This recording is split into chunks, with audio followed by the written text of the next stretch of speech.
How do I address a group,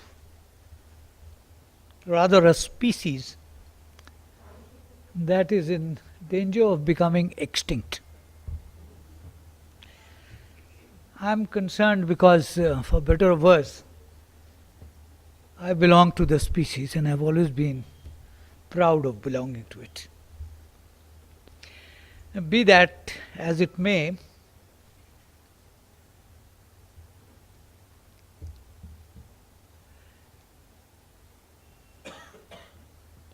how do I also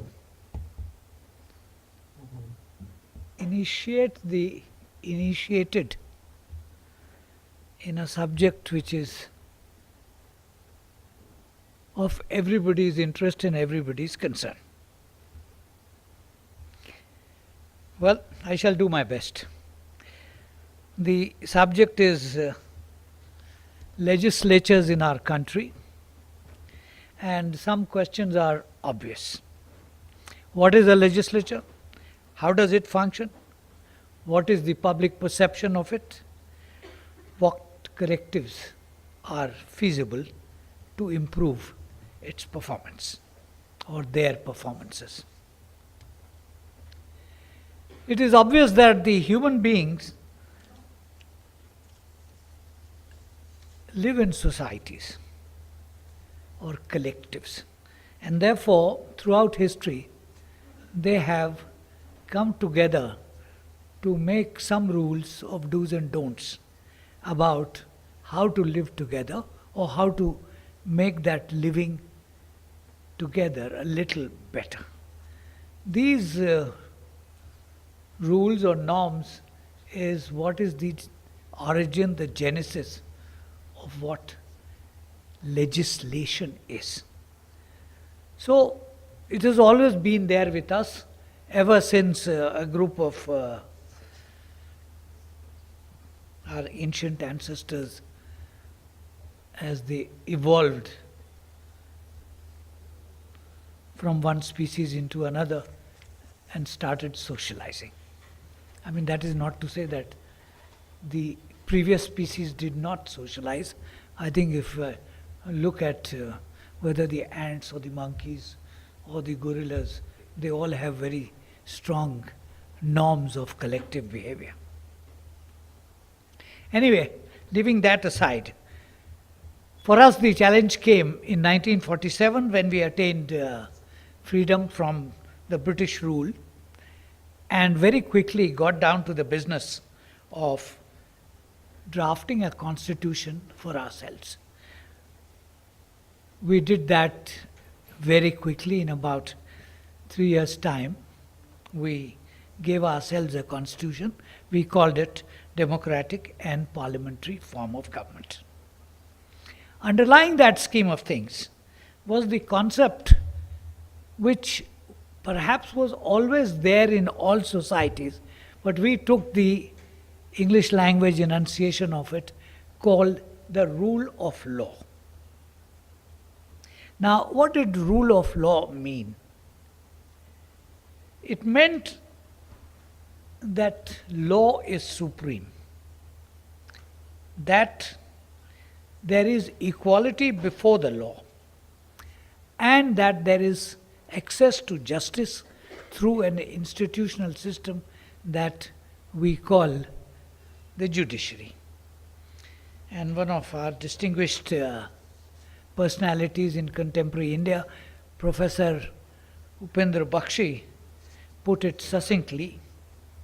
He says the purpose of rule of law is to make power accountable, governance just, and the state ethical.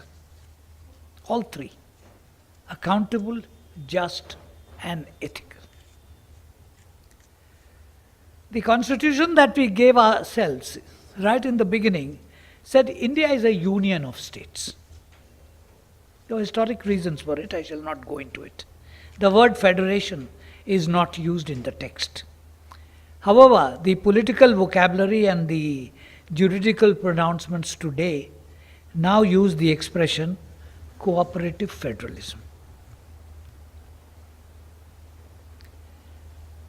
Having called ourselves a democracy, how do we give it shape?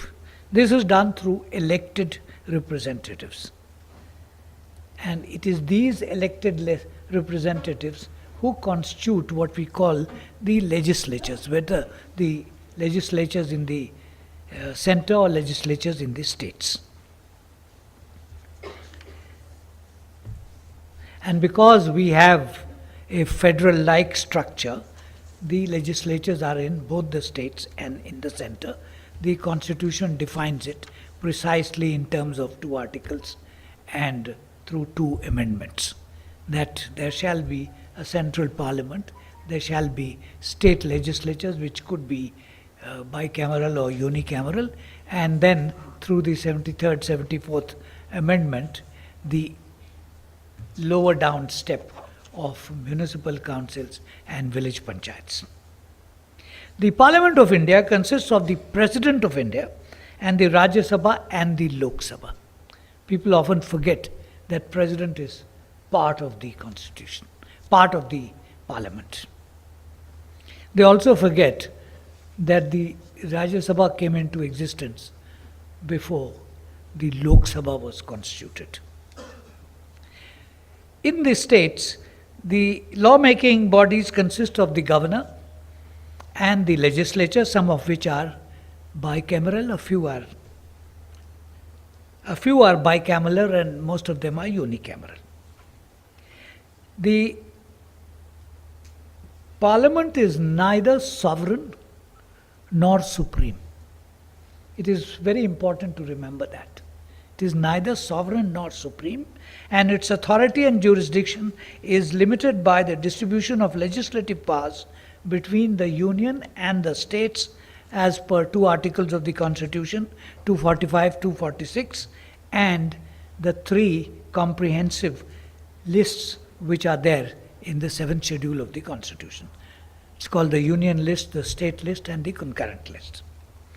Article 326 states that the elections would be on the basis of adult suffrage and the first past the post system, or the FPTP system. The Constitution prescribes the qualifications for candidates seeking elections. The duration of the Lok Sabha and of the Vidhan Sabhas is 5 years unless dissolved earlier. The membership of the Rajya Sabha and of the legislative councils in states is 6 years, with 1/3 retiring every 2nd year. In regard to the first past the post system, it is to be noted that despite the growing public perceptions over the years and growing public participation in elections over the years, the percentage of votes cast in the 2009 elections was 56.9%, and it increased in the 2014 elections to 66.4%. In 2009, 94 out of the 545 elected MPs, or 17.3%, secured more than 50% of the votes cast. 50% of the 56 or 57%. And in the 2014 election, this figure went up dramatically to 206 or 37.9%. In a multi-party system, this trend is likely to vary with changes in the political climate. It went up in 2014, it was lower in 2004, and we can't predict what it will be in the future, but one can say with a certain degree of certainty that there is growing awareness in the public to exercise their franchise. Whatever that be, a good percentage of elected Lok Sabha members would remain only partially representative of their constituents. This, in a highly complex and diverse society like ours, could and does have implications for the representation of the weakest segments in terms of three matters: policy outcomes, societal outcomes, and political outcomes. And even on such everyday matters like allocations by individual members of parliament, allocation of funds out of their MP-led funds. I mean, if I am elected on 25% of the total electorate, or 30% or 35% of the total electorate, I, as the local man, know which 30 or 40% voted for me. And therefore it is but human that if I have to allocate funds out of my share of MP-led funds, it would rather go in the direction of those who voted for me rather than those who did not vote for me. Now, the question of modifications in the system to make it better reflective of the voter preference has been examined from time to time. The Law Commission of India, which is the body to make these suggestions in an institutional sense, in a report in 2015, reviewed the relative merits of the proportional representation system and of the first past the post system, and concluded that any changes in our system will have, and I quote here, to follow a hybrid system combining elements of both direct and indirect elections. It recommended that the suggestions in its earlier report of 1999, report number 170, be examined to see if its proposals are workable. There has been no progress in this matter. The progress, of course, has to be made by the executive of the day, which is the initiator of suggestions. Now I come to the functions and functions of union and state legislatures. They are fourfold: passing the budget, making laws, accountability of the executive through questions and other procedures, and discussions of matters of public interest and concern. Each of these functions is performed through a set of rules and procedures. These are all there in the relevant documentation. One critical question: if you have to perform all these functions, how much time do we have? How often do legislatures meet? The Constitution prescribes no time limit, except to say that there shall be an interval of 6 months between two sittings. It was thought this would solve the problem. It has been discovered that it does not solve the problem. The date and duration of sessions is determined by the executive, and it has been rightly observed that the government decides what the number of days in the year would be on which it would be accountable to an elected body. If Parliament is not in session, then there can be no accountability as per the prescribed parliamentary procedures. There may be public accountability, but not through this effort. I can make a confession here. Over my 10 years as chairman Rajya Sabha, and with 2 successive governments, I suggested to successive prime ministers that there should be a calendar of Parliament, so that it becomes the primary calendar of the country around which all other institutional activities could be organized. That includes timing of elections and various other things, tours of ministers, members of parliament, committees and everything. I got no response.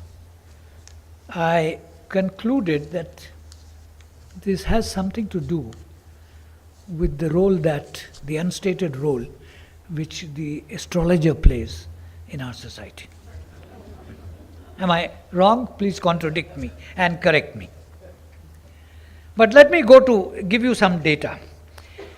In 1953, the Lok Sabha had 137 sittings and the Rajya Sabha had 100 sittings.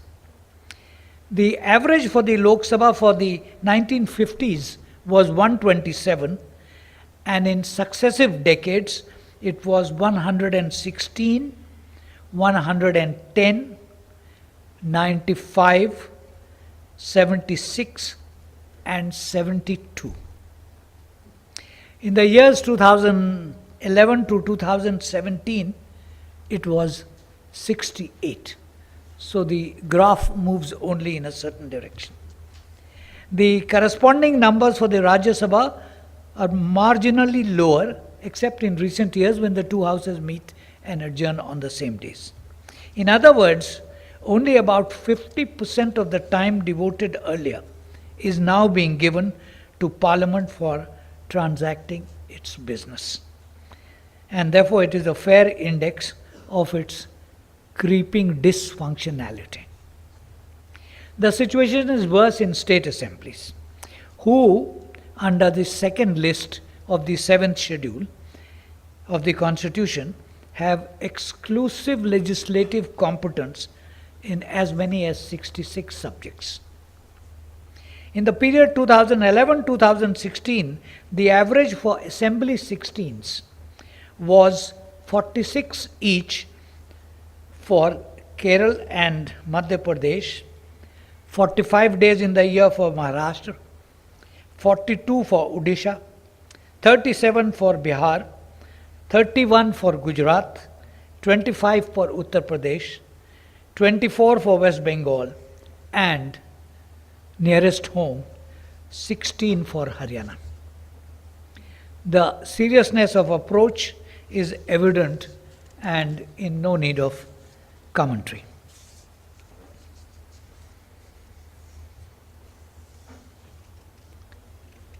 The proposals for legislation generally emanate from the government and occasionally from private members.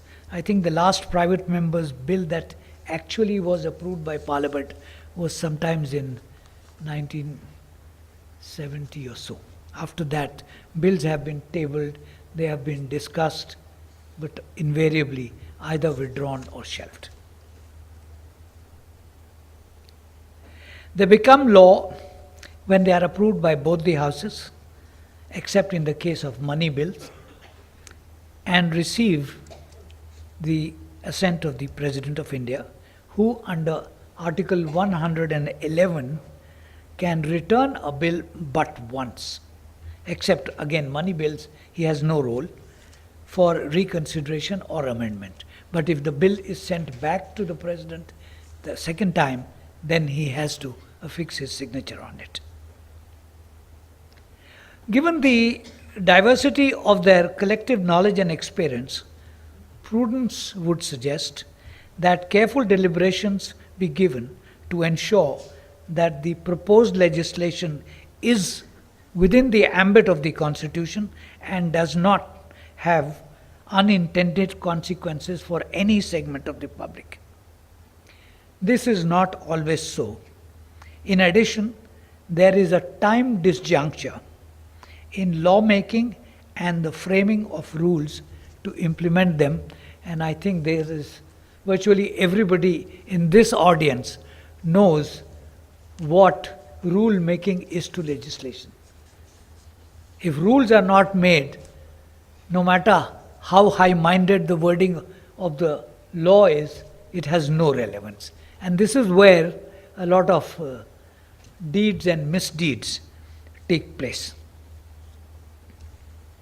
There is a parliamentary committee known as Committee on Subordinate Legislation, whose job is to monitor that rules are being made promptly, and it has been very tardy in its work.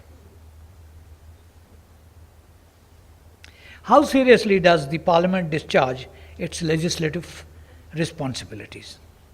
The abridgment of the time available is reflective in time allocation for discussing legislative proposals. A report in the Times of India in December 2000, it was on December 11, 2017, indicated that in the last 10 years, 2007 to 2017 period, 47% of the bills were passed without discussion. And of these, 24% were not even referred to a parliamentary committee for further scrutiny. As a result, the totality of knowledge and experience available to the House or Houses is not availed of. Now, standard parliamentary procedures require certain rules, conventions, procedures to be put into effect, and for these, every legislature has a set of committees which relate to such matters as privileges, petitions, ethics, government assurances, and a whole range of housekeeping matters. Now, in addition to that, in 1993, and this was a big innovation, a system of department-related standing committees was introduced to make accountability of the executive more thoroughgoing and in general to tone up the functioning of the legislatures. These committees are 24 in number, 8 of them are under the Rajya Sabha and 16 of them under the Lok Sabha. Work in these committees is substantive. I was not allowed to participate in any of them, and even my efforts to go and sit on the back benches was promptly declined. So the work is substantive from all I hear, but the actual participation of members of the committee is something which it would not be correct on my part to make it public, but a few people participate, not all 30 of them as they are. Now the snag is that the recommendations of the committees are not binding. And one other practice which I referred to earlier of referring proposed legislation to committees is not being followed. Again and again, you read about it that a new proposal for new legislation was put on the table, and somebody usually in the opposition would say, let us send it to the committee, and the government would argue there's no need to send it to the committee, and in the wisdom of the House or the wisdom of the chair, it is not sent to the committee. I now come to the most important aspect, which is accountability of the executive. In a parliamentary system, at least the theoretical part is that accountability is continuous, unlike the presidential system, where it is done once every 4 years, 5 years, 6 years, as the case might be. But this accountability in a parliamentary system is undertaken through several procedures. One of them, and the most important, is questions. Then debates on motions of thanks. Then no confidence motions. Then adjournment motions, resolutions of the House, and discussions on reports of the standing committees. The rules of procedure of the Rajya Sabha and the Lok Sabha spell out the modalities for resorting to these procedures. But the most obvious, the best known to the public, is the questions and the question hour. And this is where the greatest derailment is taking place. We admit 15 or 20 questions as starred questions. Starred questions are those which have to be followed by supplementary questions. They have to be answered by the minister concerned orally, apart from the written answer. The unstarred questions, which are the largest number, are simply put on record. And those who follow the functioning of the Indian parliamentary system seriously actually scrutinize those answers to see the gaps in the performance of the executive and the accountability of the executive. Some years back, the late Mr. Somnath Chatterjee, Speaker Lok Sabha, thought it would be good to educate the public by live telecast of parliamentary proceedings. It was a noble intent. It has had the opposite effect. Now, the live telecast is an occasion for posturing. Hence, from there, you move to what is called disruption. And very distinguished members of the House have gone on record to say that disruption is part of parliamentary procedures. Nowhere else in the world, not in the mother of parliaments, not in Australia, not in Canada or even European national assemblies, not even in the most recent case of the American Senate's hearings about confirming a judge of the US Supreme Court, was there a case of disruption. But in our case, disruption is routine, it is regular, it is considered a right, not a deviation. There's another problem with why we undertake so little business in the question hour. I attribute it to, if you have 15 listed questions as starred questions, the best score was 7 or 8 questions in an hour, in a normal hour which was not disrupted. The reason being that we have the Indian musical tradition of alap. If you watch the proceedings of the British Parliament or the Australian Parliament, which I watched for some years, the questions are sharp and brisk, and the answers are short and brisk. We can't ask a question without a long preliminary paragraph. And therefore, every question, it becomes a 5-minute, 7-minute exercise. It's a societal failing. I confess I was not able to correct it.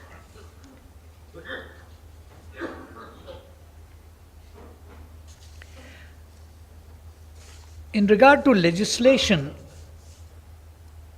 another Indian innovation has crept in, which is that if one side is disrupting the proceedings by various modalities, and all of you know how that is done, then the government, with the connivance of the chair, passes the legislation in what is called the DIN. D-I-N. It is not debated, it's not voted on. It is assumed that the majority, and usually the majority numbers are known, it is approved like that. So the overall effect of this state of affairs is a general decline in the Parliament's functioning and a growing public perception that it has become irrelevant. The existing rules for bringing about order and discipline made in an earlier period are no longer capable of producing the desired results, since disruptions or their disruptions, the disruptors and the supporters of disruptors openly proclaim that, and I quote, they would not allow the chair to enforce the rules. It's as straightforward as that. And the chair has no modalities by which, mercifully, We have not reached the stage when the armed forces would be called into or the prevailing trend is to call the police in, but we haven't reached that stage yet. Now, over the years, a number of correctives, procedural and substantive, have been suggested from time to time. Let me list a few that I know of. One, that the duration of the sessions should be extended, and the annual number of working days should be raised from 68, which is it now, to 100 and above as it used to be in the first decade or two. This, in fact, was recommended by a conference of the presiding officers and the leaders and chief whips of political parties in 2001, and like all solemn commitments, has not been observed. Secondly, there should be a calendar of parliamentary sittings giving dates of commencement and conclusions of the three sessions, meaning the winter or the budget session, the summer or the monsoon session, and the winter session. This would facilitate planning of schedules. Thirdly, the treasury benches should be made more receptive to the demands for discussions on serious issues and should concede these without procrastination and wastage of time. The dominant political party and led by the executive of the day feels it is an insult to them and to their electoral victory if a matter of public interest or concern is discussed in the House. Be it a horrendous railway accident, be it demonetization, be it something else. So the effort always on the part of the executive, and successive executives have been guilty of it, I am not assigning responsibility to one side or the other, is to deny. And that leads to, I'll come to that, why it is wrong, but the idea is to deny. This has to be corrected. And lastly, sometimes a lot of matters are raised in the two houses of parliament which should seriously and strictly be raised in state assemblies. They are local subjects. And true, the parliament is for the whole country. But if you've got an institutional arrangement of local accountability, then why should they not be dealt with at the local level? But that is not resorted to. The simple answer is because the local assemblies simply don't meet. Or if they meet for 5 days, 10 days, only to transact government business and then go home. In conclusion, therefore, it has to be said that the gap between the profession of adherence to parliamentary norms and the actual behavior of parliamentarians has reached dangerous levels and is in dire need of correctives. These lie in a genuine commitment by the members and the party leaders to allow the institutions to function. Correctives can and must be explored, but chakka jam is not an alternative, and this will endanger the system itself. Decades earlier, Dr. Ambedkar had opined that the working of the constitutional institutions would depend on the people and the political parties operating them. He had listed 7 conditions for the success of parliamentary democracy, and specific conditions, and I read them for you. 1, there should be no glaring inequalities in society. 2, there should be a strong opposition.